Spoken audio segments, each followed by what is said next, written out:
नमस्कार दोस्तों, आपका मेरे चैनल लीड स्टडी में स्वागत है। आज हम बात करेंगे भारत के संवैधानिक इतिहास के बारे में। तो भारत के संवैधानिक इतिहास के बारे में बात करने से पहले मैंने आपको कहा था कि मैं आज आपको भारत की राज्य व्यवस्था के बारे में बताऊंगा। अब मैंने आपको बताया था कि राज्य व्यवस्था को चलाने के लिए कुछ नियमों की जरूरत होती है, जिन्हें की संविधान भी कहा जाता है। तो जब भारत गुलाम था तो भारत पर ब्रिटेन की सरकार ने कुछ नियम बनाए थे, जिनके बारे में आज हम चर्चा करेंगे।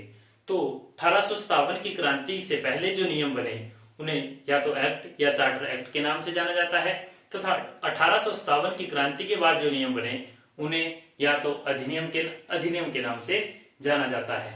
तो इन नियम तथा अधिनियम के बारे में जानने से पहले हम बात करेंगे ब्रिटिश ईस्ट इंडिया कंपनी के बारे में।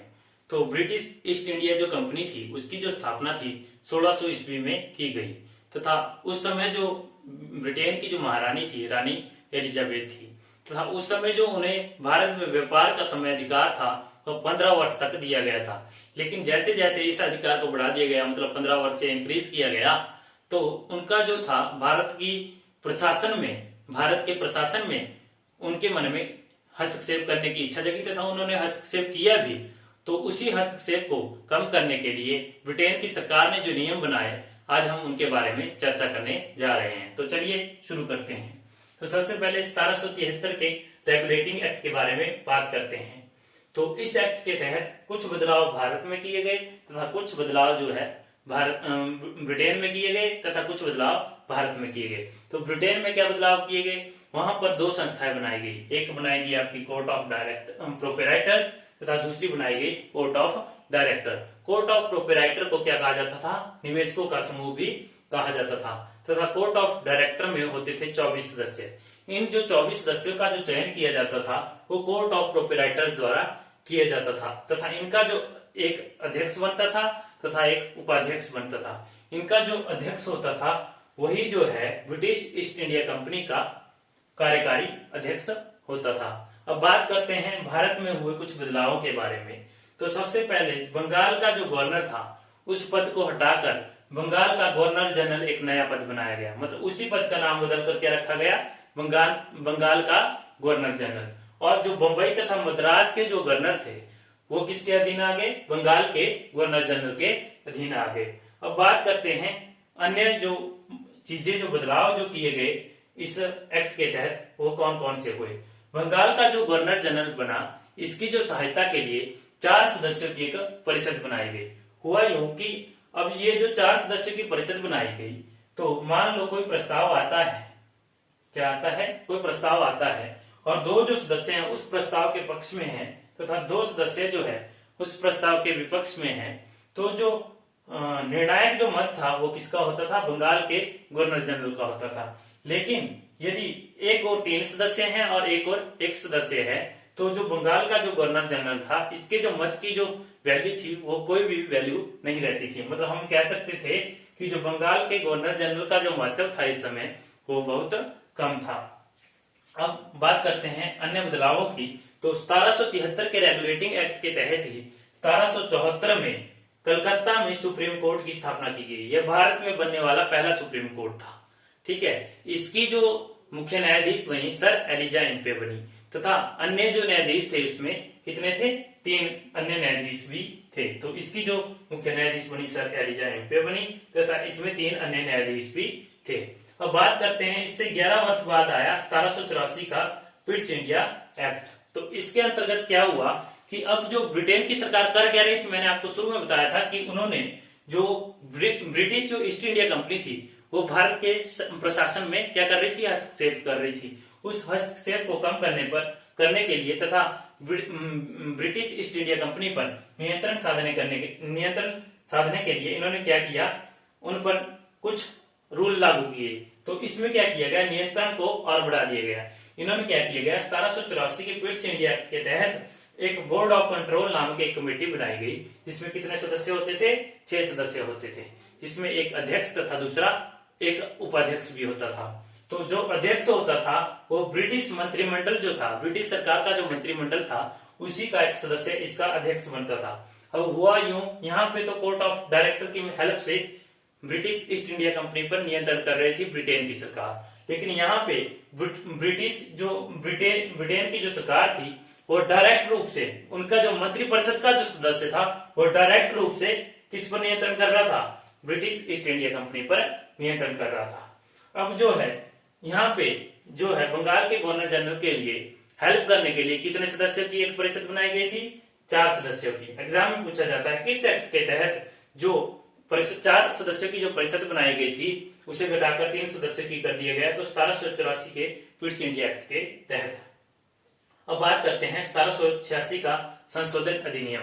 तो यह इसके डायरेक्ट 2 वर्ष बाद आया। उस समय जो बंगाल का जो गवर्नर जनरल था वो कर्नवालिस जी थे। तो लॉर्ड जो कर्नवालिस थे, ये ऐसा पूछा जाता है 1786 का संशोधन अधिनियम किससे संबंधित है? तो कर्नवालिस से संबंधित है। हुआ क्या, इस संशोधन के अंतर्गत जो बंगाल का जो गवर्नर जनरल था उसे क्या घोषित कर दिया गया? भारत का सेनापति घोषित कर दिया। मतलब भारत की जो सेना थी उसका जो कार्यकारी अध्यक्ष था वो किसे बना दिया गया?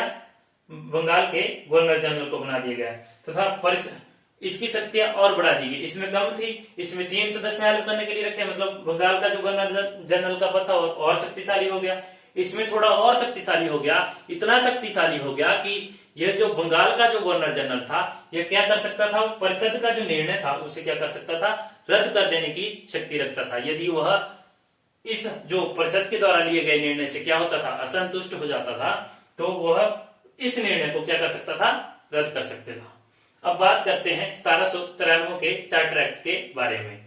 1793 हो गया, 1813 हो गया और 1833 हो गया। इनमें कॉमन चीज क्या है? इसमें जो है 20 वर्ष जो है ब्रिटिश ईस्ट इंडिया कंपनी के लिए व्यापार करने का समय 20 वर्ष बढ़ा दिया गया।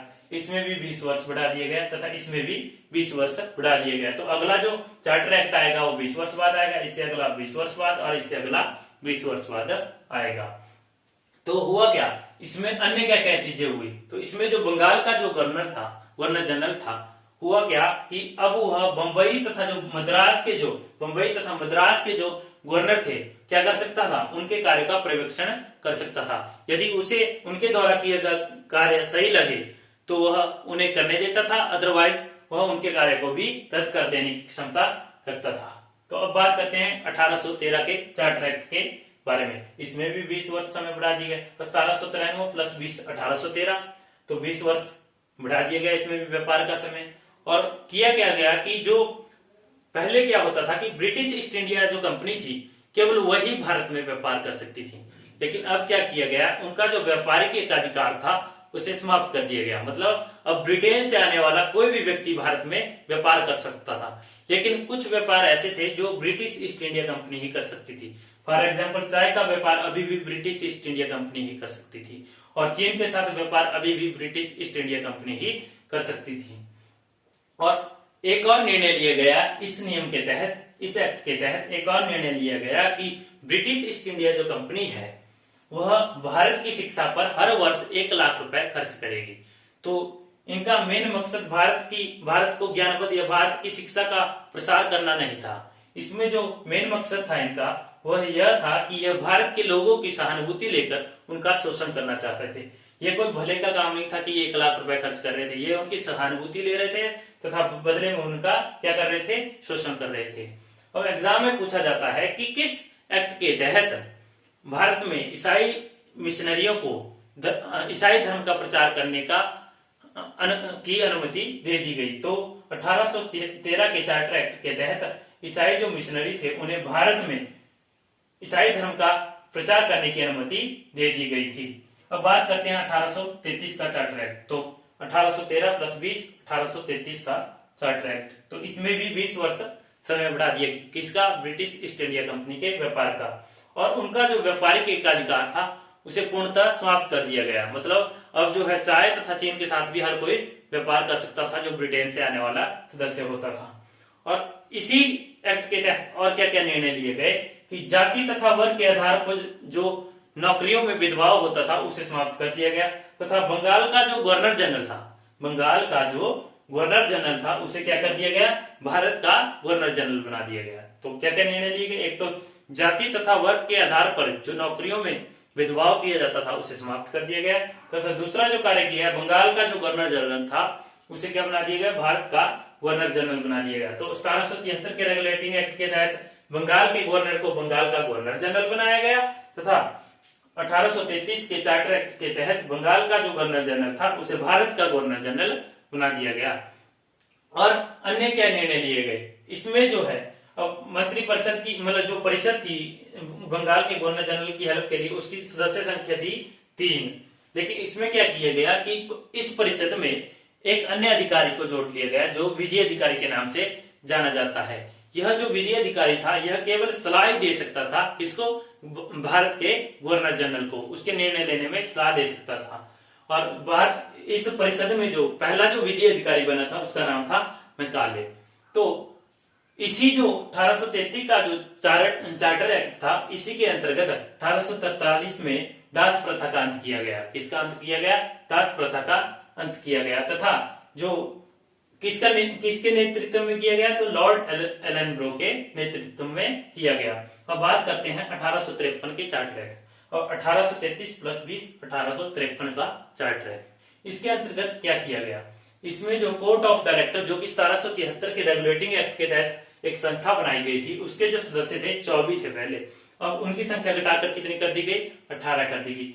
और जो अधिकारियों की नियुक्ति के लिए परीक्षा प्रतियोगिता शुरू कर दी गई। मतलब पहले क्या होता था, जाति तथा वर्ग के आधार पर लोगों को अधिकारियों के रूप में चयन किया जाता था, लेकिन अब क्या किया गया, अधिकारियों की नियुक्ति के लिए प्रतियोगिता परीक्षा शुरू कर दी गई। तो अब परीक्षा लेना शुरू कर दिया गया।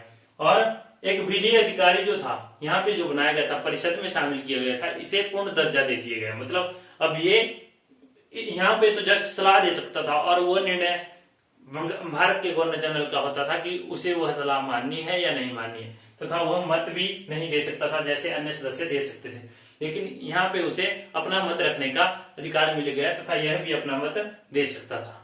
तो इसी के साथ जो 1857 की क्रांति से पहले के जो एक्ट तथा चार्टर एक्ट थे वो यहीं पे समाप्त होते हैं। इसी तरह मेरी वीडियो को लाइक करते रहें तथा शेयर करते रहें। तब तक के लिए धन्यवाद।